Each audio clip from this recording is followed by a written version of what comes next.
Barry, we've not seen each other for a while, but here we are, 1,000 shoots, 100 different counties, and where is it now, about £400,000 raised for charity? Just about, yes, and I'm still trying to adjust to a normal life, but I think I found it very difficult indeed. Yeah. It's an incredible dog story, Barry. I mean, I just, even no matter how many times I think about this, what you've achieved is absolutely unbelievable. Just remind me, where are we 10 years ago? How did this all start? What was it all about?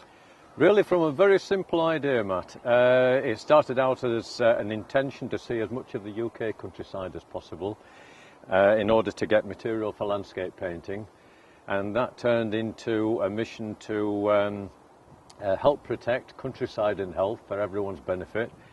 The two charities, one looking after countryside, the National Gamekeepers Organisation Educational Trust, and Cancer Research UK to address health issues.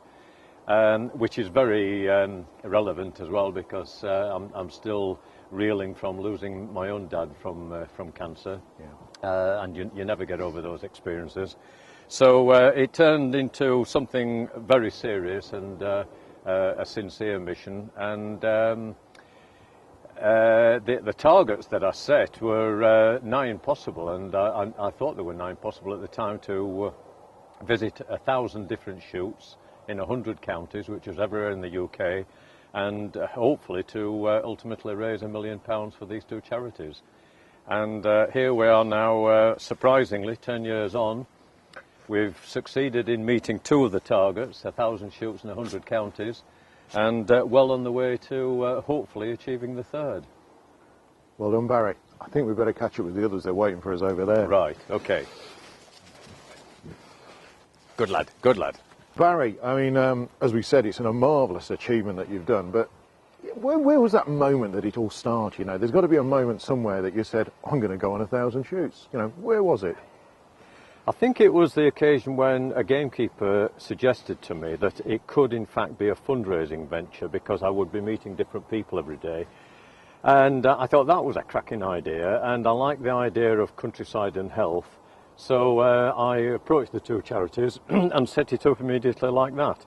The rather strange and almost eerie thing is that within 3 days of tying up with Cancer Research UK, I discovered a cancerous tumour on spider, and I mean that is totally ironic. And it was a bit of a devastating blow, and it took me several days to get my mind around it, but I decided that the only positive way that I could go forward on that is to make the appeal based on Spider, name it after him, and turn it into a dog story. So within a few days the whole thing had developed very rapidly into something rather special as a dog story. But despite that tumour, I do happen to know that Spider survived quite a while, didn't it? And indeed, you know, on a quest that you've gone along, he joined you for quite a piece of it at the beginning of the 10 years, didn't he? It did indeed. He, obviously, with the tumour being relatively external, I couldn't risk him being knocked by taking him out during the day. But he visited every shoot with me, came out for photo calls at the end of each day. And in fact, he visited 398 shoots with me. And lasted with that tumour about 4.5 years, and eventually he died more or less of old age. He managed to keep the cancer effects at bay, and he died on Easter Sunday nearly 6 years ago, and within a few weeks his grandson Spider 2 was born, and so we managed to keep the dog story ticking over. And the first day of the following season, the young pup, Spider 2, was out making his presence known then. So there's always been a spider involved in every shoot day, which is rather special. Something that you can't design or devise. It's got to fall by chance. First time we met, we had a very moving moment, and that was when you laid some of Spider's ashes on a shoot. How many shoots now have a little piece of Spider on them up and down the country? And can you tell me why you did that? It was really to remember. It was a good reason every day to remember Spider, and really the fact that without his presence, none of this would have happened. It isn't a gimmick that we've named it after him and made it a dog story. It's an actual fact that if I hadn't have rehoused and rehomed Spider, It was more or less a rescue dog. All of those years ago, then none of this, as Spider's Appeal, would have happened. So he deserved to be remembered. As I say, he visited 398 in person, with physical presence, and everyone since, so that's what, 602 extra shoots is visited by having his ashes spread. And that seemed to me a correct way of remembering him every day.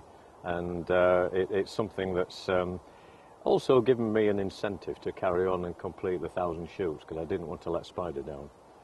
It's an amazing memorial to an amazing dog.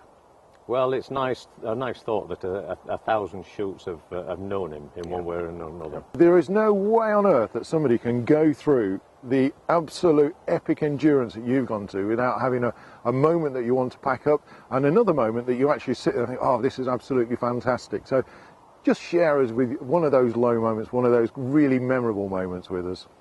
Well, without a doubt, it's been a very wide spectrum of emotions with the whole thing, and it's been a kaleidoscope, and it's been total extremes of emotional reactions.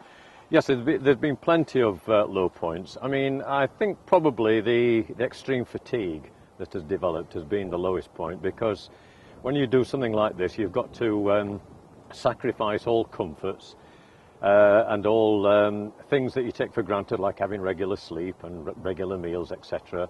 And it's been a survival course, really. Lack of sleep has quickly mounted up into extreme fatigue. Very often I would feel like throwing the towel in, and fortunately though, every time I've felt like that, I've actually been able to talk myself out of it, and I've found more reasons to carry on than to pack in the thing. Because the high points have been well and truly at the top of the crest.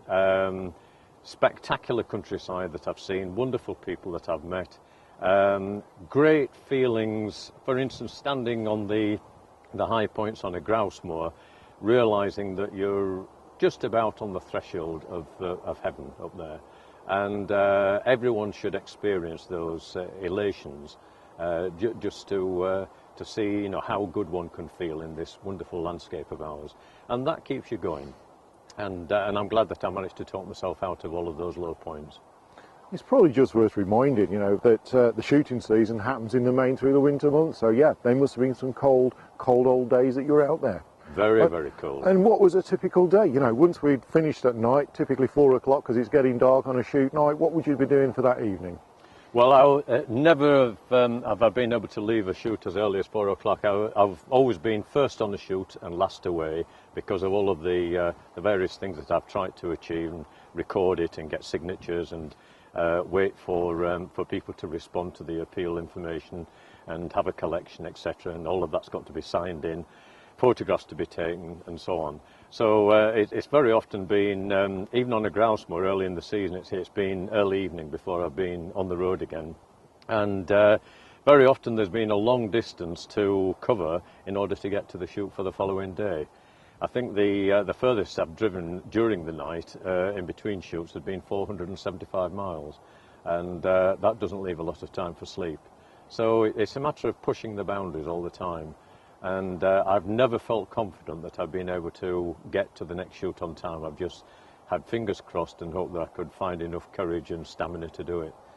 And that really is just like living on the edge, and you've just got to be as positive as you can and try to keep going. And every time there has been a down day and a low point, you've got to realise, take in the big picture and realise that it's likely that the following day would be a very positive one and lift your spirits again. And usually that's what's happened. So Barry, Christmas 2012 must have been a Christmas like no other for you, because the end was in sight. I mean, within a matter of sort of 2.5 weeks later, in January, we were on to the last shoot. What kind of a day was the 1,000th shoot for Spider's Appeal? I was expecting it to be extremely emotional. I was really almost daunted by the prospect of getting to the end. Yes, we'd only got about 3 shoots to cover after Christmas, and I'd got a few days to prepare myself before the 10th of January when we visited Birch Grove in West Sussex. And I really thought that probably by the time I'd completed the final drive of the day, I would be an emotional wreck. But in fact, it wasn't like that at all. The day was very busy. and Spider had worked wonderfully well, retrieving all day. It managed to avoid all injuries as well, which was another bonus. But the day itself was absolutely superb. It was as good as I could have wished for in every respect. There's always a danger for these special occasions that you rather expect too much, and the actual fact of the occasion turns out to be a little bit disappointing and something of an anticlimax. But not in this case. Every aspect that I was hoping to cover was there, and it's something that I shall always remember and always feel very privileged and very fortunate to have completed the whole adventure in that way. Credit to the shoot owner, the estate owner, Dr. Jim Hay. He was completely behind it, very, very supportive, very enthusiastic, very, very generous in his welcome to us. And his head keeper, who I've known for a long time, John Lewis, he'd set up the whole thing, and he was tickled pink that we'd actually chosen his estate to complete the adventure. And everyone that was present on the day was fully behind us, and they were all very pleased to be part of the occasion as well. The whole thing went beautifully.